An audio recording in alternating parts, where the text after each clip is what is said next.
बिस्मिल्लाहिर्रहमानिर्रहीम। आज बेटा जो हमारा टॉपिक है ना वो कल के टॉपिक का तसलसल है। कल हमने लिमिटिंग रिएक्टेंट को बताया था कि हमने लिमिटिंग रिएक्टेंट कैसे फाइंड आउट करना है। आज हम उसको विद एन एग्जांपल सॉल्व कर रहे हैं। तो ये एग्जांपल एक मैंने सेट किया, ये बुक के अंदर है, टेक्स्ट बुक के अंदर, कि हमने amount of carbon dioxide produce कितनी हुई है जब एक्चुअली ग्लूकोज के कितने 25 ग्राम रिएक्ट किया किससे 40 ग्राम ऑफ ऑक्सीजन से।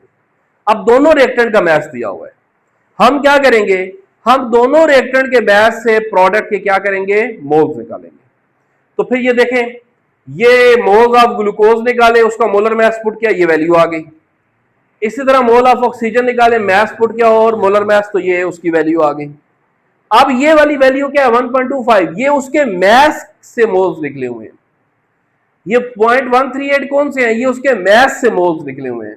अब हम नेक्स्ट स्टेप क्या करेंगे, हम हर रिएक्टेंट को with respect to balance equation product से क्या करेंगे, कंपेयर करेंगे। अब उसके लिए हमने क्या किया, हमने कहा कि अकॉर्डिंग टू बैलेंस इक्वेशन जब एक मोल, अब देखिए यहां पे लेफ्ट साइड पे कोई वैल्यू नहीं, तो जब एक मोल ग्लूकोज का होगा तो कितने मोल कार्बन डाइऑक्साइड बन रही है, 6। तो हमने 6 प्लेस कर दिया।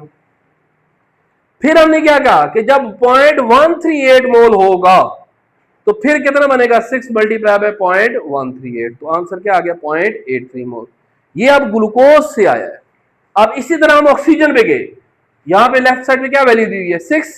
हमने क्या कहा 6 मोल्स ऑफ ऑक्सीजन अगर होगा तो कितनी कार्बन डाइऑक्साइड बनेगी, अकॉर्डिंग टू बैलेंस इक्वेशन 1 मोल होगा तो 6 डिवाइडेड बाय 6 और 1.25, तो ये हमारे पास आंसर आ गया। अब ये 1.25 प्रोड्यूस कर रहा है ऑक्सीजन और 0.83 प्रोड्यूस कर रहा है ग्लूकोज। तो कौन मिनिमम मोल्स प्रोड्यूस कर रहा है, ग्लूकोज। तो फिर ग्लूकोज हमारा क्या हो गया, लिमिटिंग रिएक्टेंट हो गया। तो हमने कहा ग्लूकोज हमारा क्या है, लिमिटिंग रिएक्टेंट है।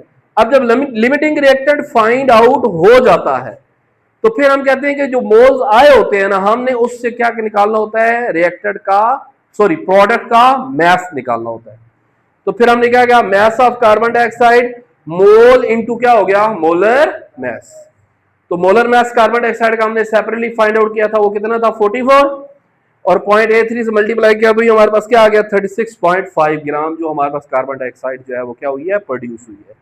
ये बिल्कुल ऐसा ही है जैसे आपको कल कहा था कि कागज का टुकड़ा जलाया और जलाने के बाद कागज खत्म हो गया। इसी तरह अब लिमिटिंग रिएक्टेंट में क्या था कि ग्लूकोज के कम मोल थे, लिहाजा ग्लूकोज पहले खत्म हो गया, लिहाजा रिएक्शन क्या हो गया, रुक गया।